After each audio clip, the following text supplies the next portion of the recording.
Diary of a Wimpy Kid. September, Tuesday. First of all, let me get something straight. This is a journal, not a diary. I know what it says on the cover, but when Mom went down to buy this thing, I specifically told her to get one that didn't say diary on it. Great. All I need is for some jerk to catch me carrying this book around and get the wrong idea. The other thing I want to clear up right away is that this was Mom's idea, not mine.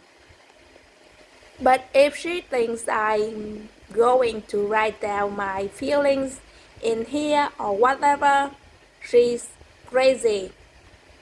So, just don't expect me to be all diary, dear diary this, and dear diary that.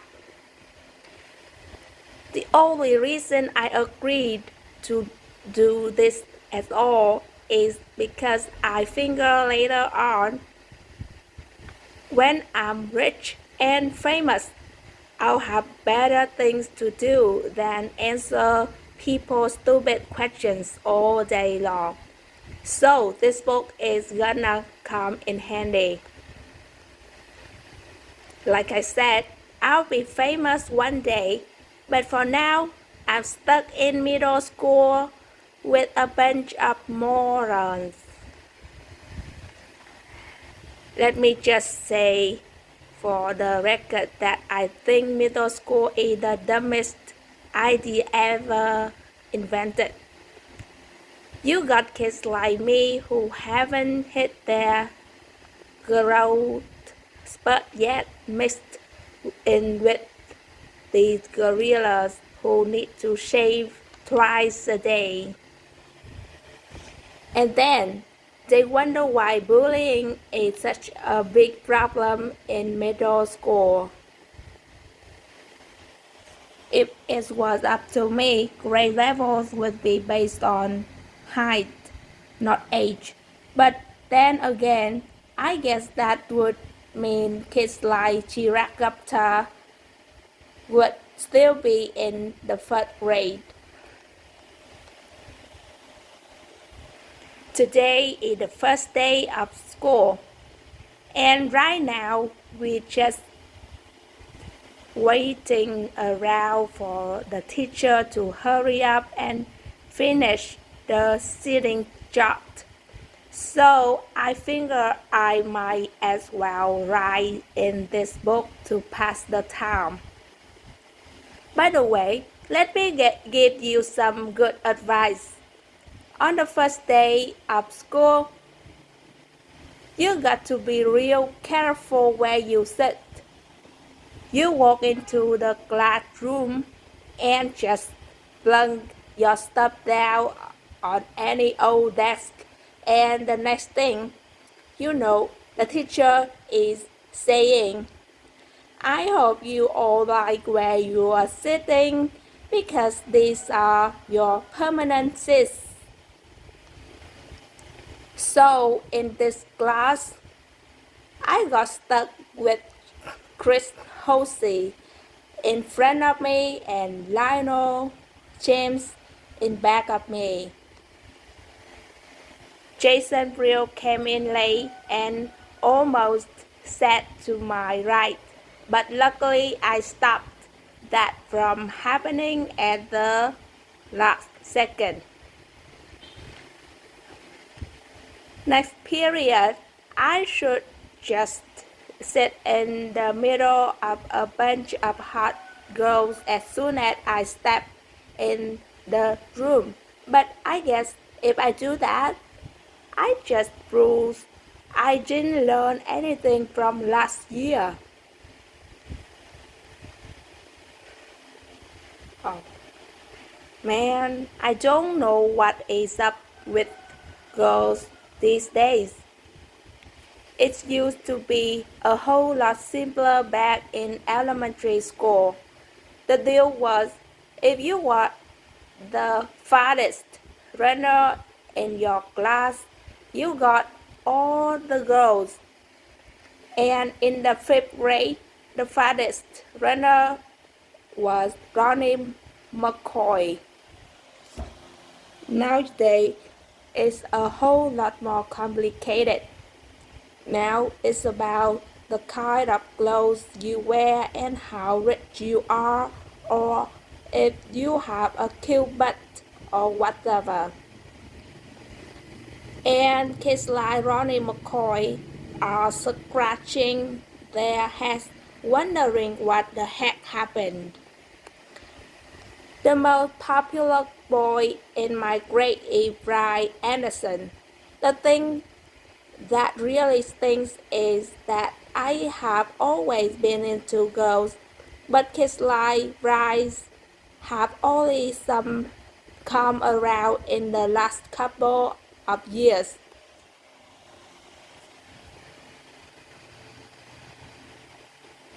I remember how Bryce used to act back in elementary school. Girls are stinky pools. Yeah, I don't think girls are stinky pools. But of course, now I don't get any credit for sticking with the girls all this time. Like I said, Brian is the most popular kid in our grade, so that leaves all the rest of us guys scrambling for the other spots.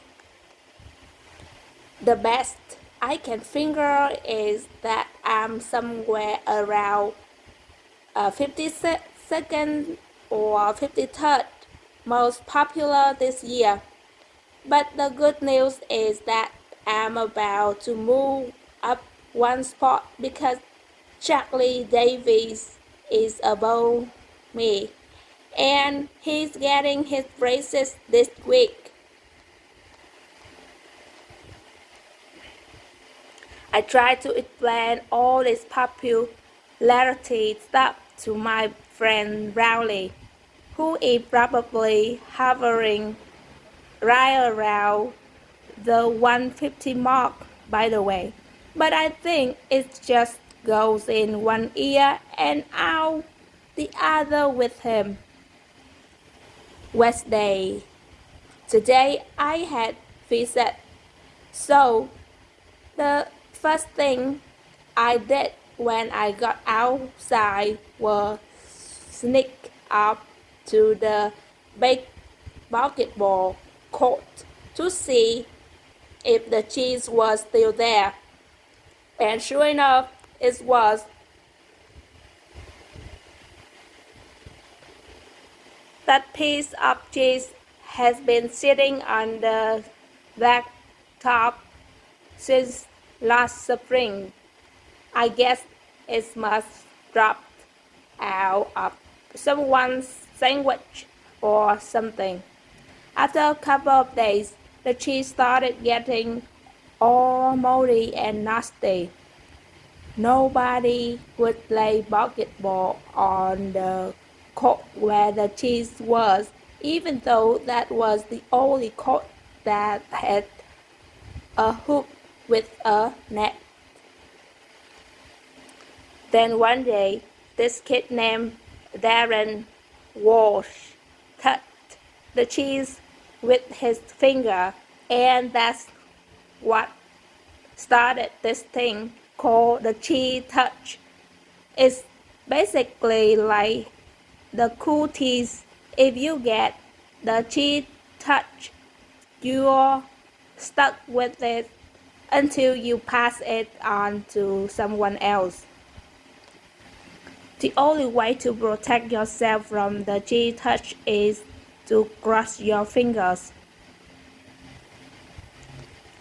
But it's not that easy remembering to keep your fingers crossed every moment of the day. I ended up taping mine together so they stay crossed all the time. I got a D in handwriting, but it was totally worth it. This one kid named A. Hall got the cheese touch in April, and nobody would ever come near him for the rest of the year. This summer, A moved away to California and took the cheese touch with him. I just hope someone doesn't start the cheese touch up again because I don't need that kind of stress in my life anymore. Thursday, I'm having a serious hard time getting used to the fact that summer is over and I have to get out of bed every morning to go to school.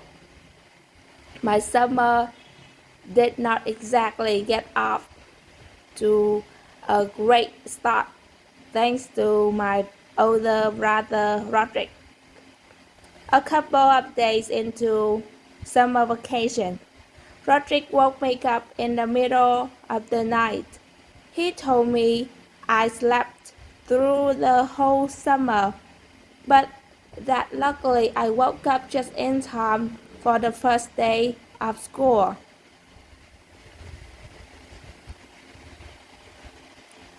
You might think I was really dumb for falling for that one, but Roderick was dressed up in his school clothes and he set my alarm clock ahead to make it look like it was the morning.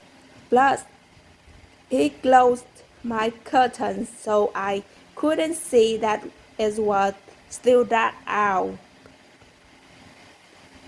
After Roderick woke me up,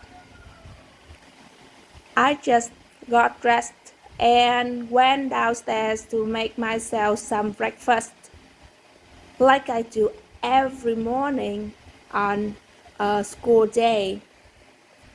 But I guess I must have made a pretty big racket because the next thing I knew, Dad was downstairs yelling at me for eating Cheerios at 3 o'clock in the morning. It took me a minute to figure out what the heck was going on. After I did, I told Dad that Roderick had played a trick on me and he was the one that should be getting yelled at.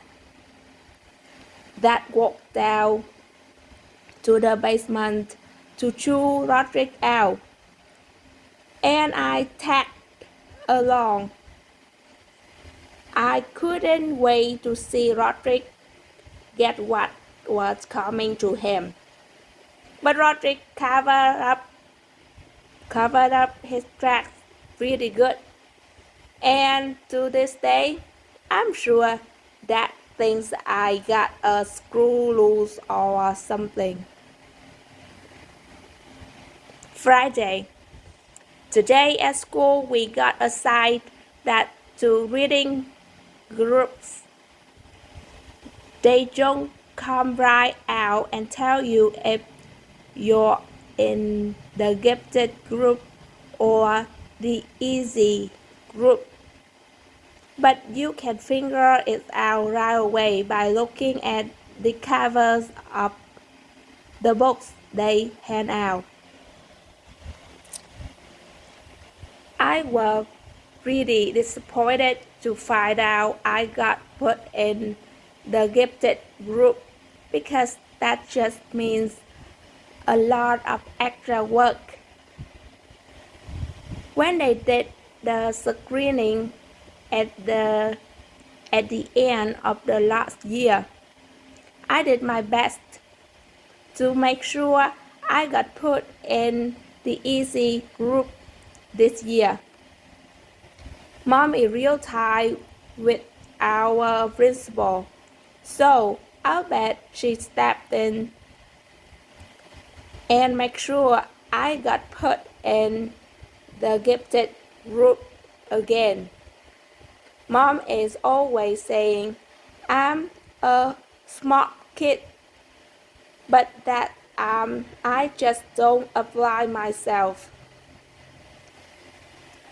But if there's one thing I learned from Roderick, it's to set people expectations real low so you end up surprising them by practically doing nothing at all. Yeah. Actually, I'm kind of glad my plan to get put in the easy group didn't work. I saw a couple of the Bing Says Boo kids holding their books upside down, and I don't think they were joking.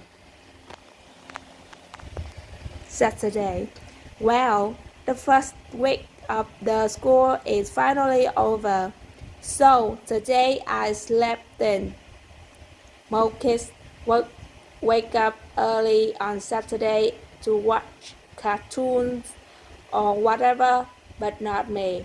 The only reason I get out of bed at all on weekends is because eventually I can't stand the taste of my own bread anymore. Yuck. Unfortunately, Dad wakes up at 6 o'clock in the morning no matter what day of the week it is. And he is not real considerate of the fact that I am trying to enjoy my Saturday like a normal person. I didn't have anything to do today, so I just headed up to Rowley's house.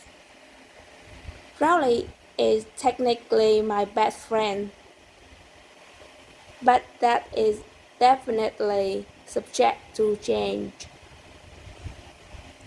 I've been avoiding a Rowley since the first day of school when he did something that really annoyed me.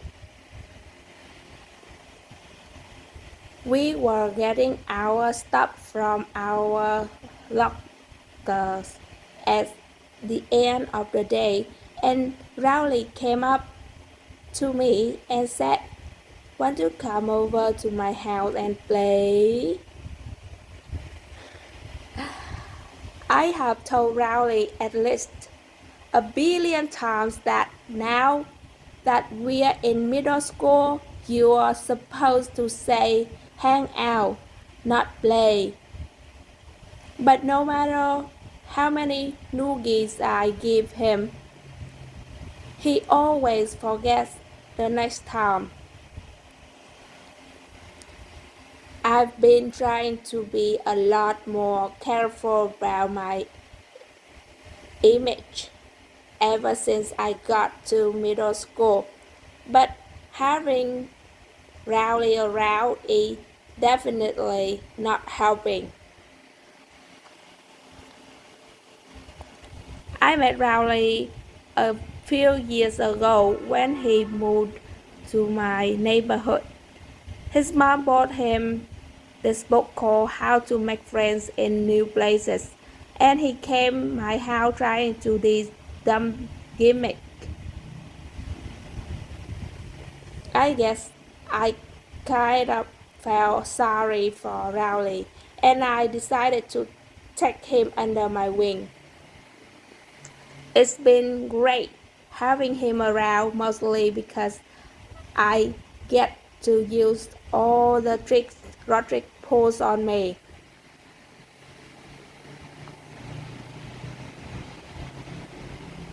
Monday. I don't know how I said I play all sorts of pranks on Rowley. Well, I have a little brother named Manny, and I could never get away with pull any of that stuff on him. Mom and Dad protect Manny like he's a friends or something. And he never gets in trouble, even if he really deserves it. Yesterday, Manny drew a self-portrait on my bedroom door in permanent marker. I thought Mom and Dad were really going to let him have it, but as usual, I was wrong. But the thing that bugs me the most about Manny is the nickname he has for me. When he was a baby, he couldn't pronounce brother, so he started calling me Bubby, and he still calls me that now, even though I keep trying to get Mom and Dad to make him stop. Luckily, none of my friends have found out yet. But believe me, I have had some really close calls.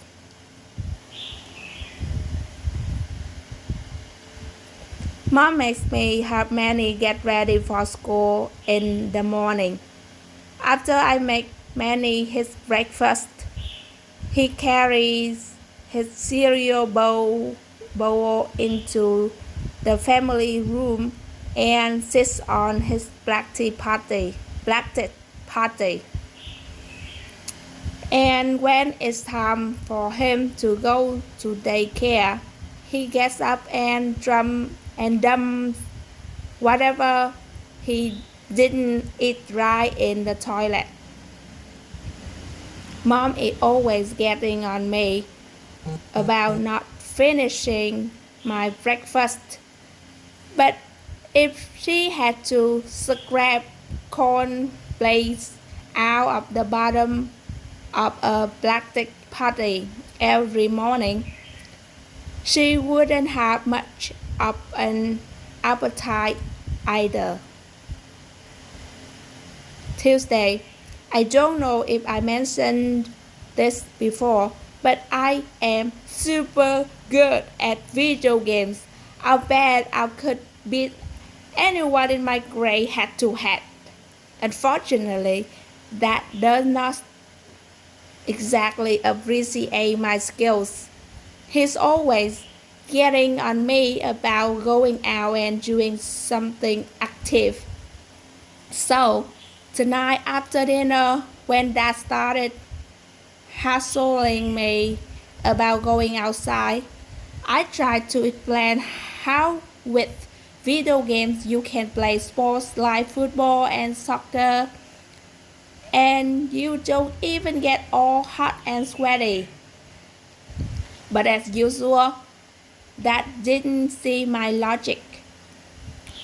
Dad is a pretty smart guy in general, but when it comes to common sense, sometimes I wonder about him.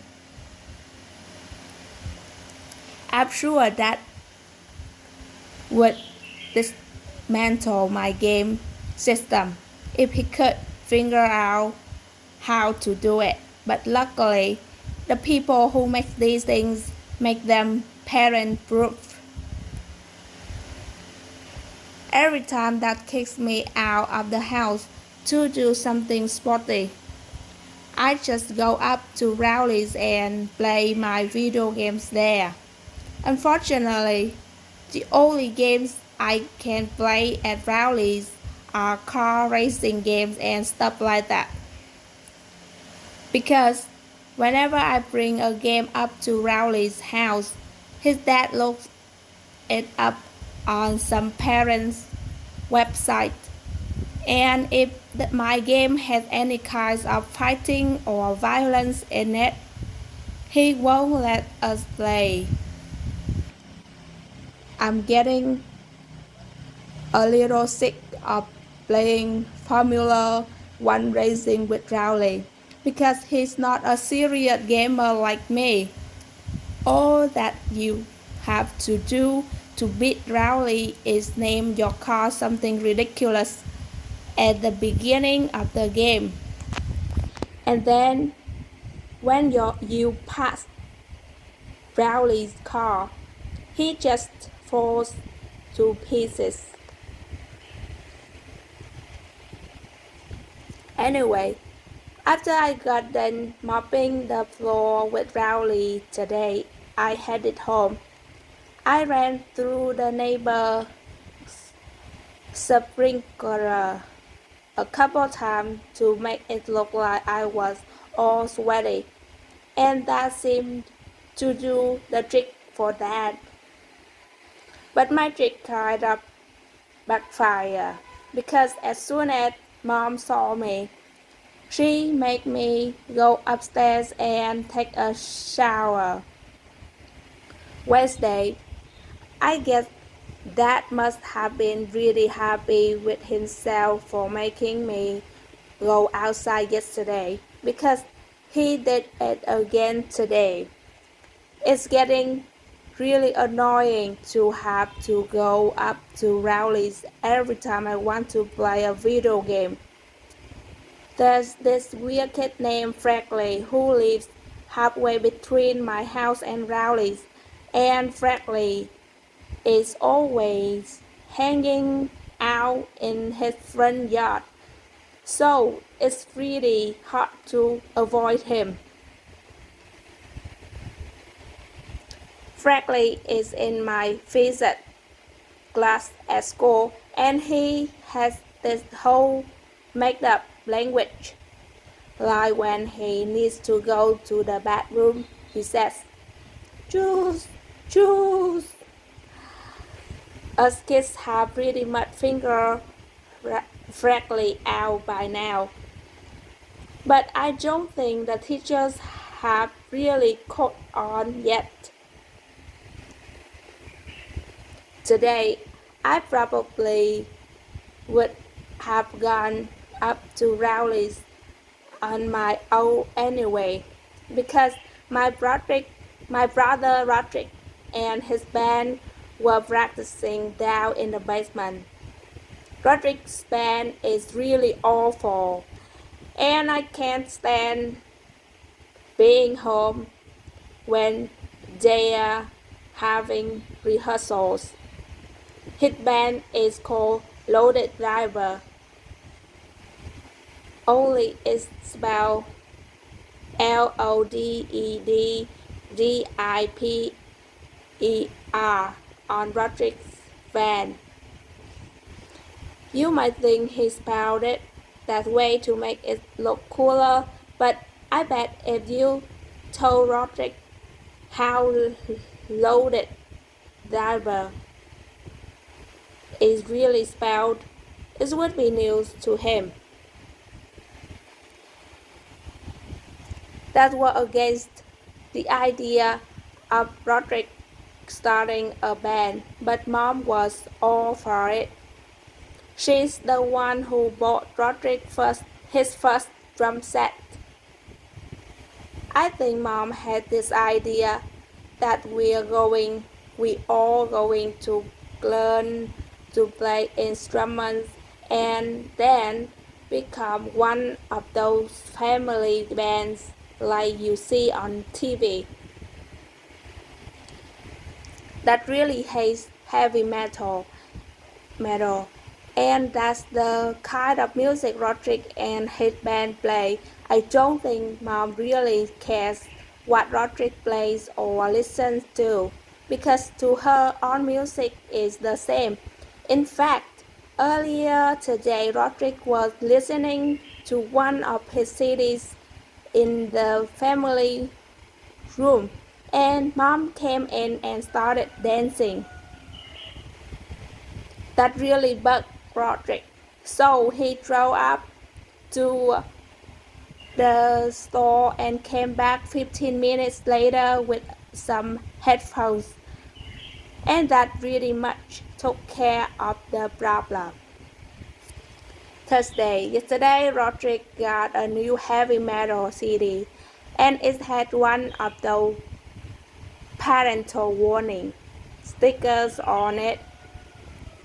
I have never gotten to listen to one of those parental warning CDs because Mom and Dad never let me buy them at the mall.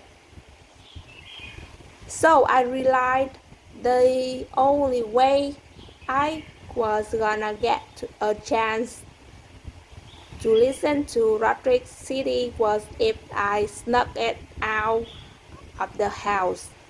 This morning after Roderick left, I called up Rowley and told him to bring his CD player to school. Then I went out to Roderick's room and took the CD off his rack. You're not allowed to bring personal music players to school, so we had to wait to use it until after lunch when the teachers let us outside. As soon as we got the chance,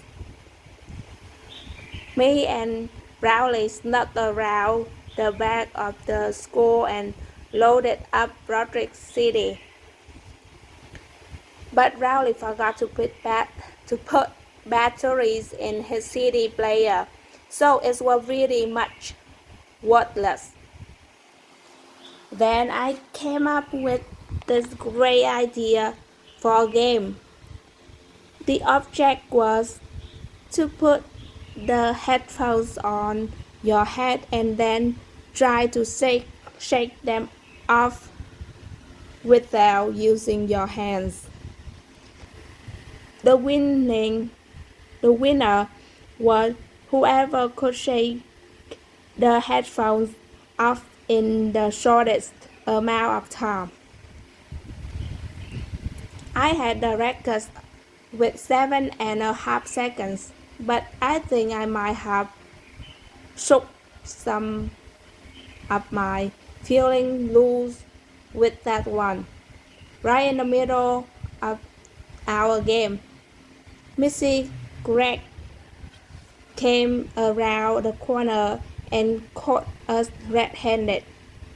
She took the music player away from me and started chewing us out. But I think she had the wrong idea about what we were doing back there. She started yelling us to how rock and roll is evil and how it's going to ruin our brains. I was going to tell her that there weren't even any batteries in the CD player, but I could tell she didn't want to be interrupted. So I just waited until she was done. And then I said, "Yes, ma'am, yes, ma'am." But right when Missy Gregg was about to let us go, Rowley started blubbering about how he doesn't want rock and roll to ruin his brains. Honestly, sometimes I don't know about that boy.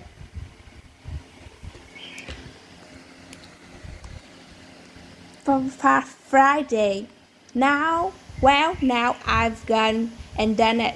Last night, after everyone was in bed, I snuck downstairs to listen to Roderick CDs on the stereo in the family room. I put Roderick's new headphones on and cranked up the volume really high. Then I hit play. First, let me just say I can definitely understand why they put that parental warning sticker on the CD. But I only got to hear about 30 seconds of the first song before I got interrupted.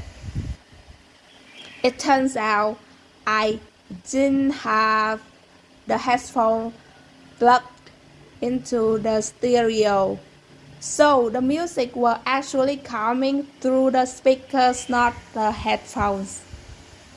That matched me up to my room and shut the door behind him. And then he said, "Let you and me have a talk, friend."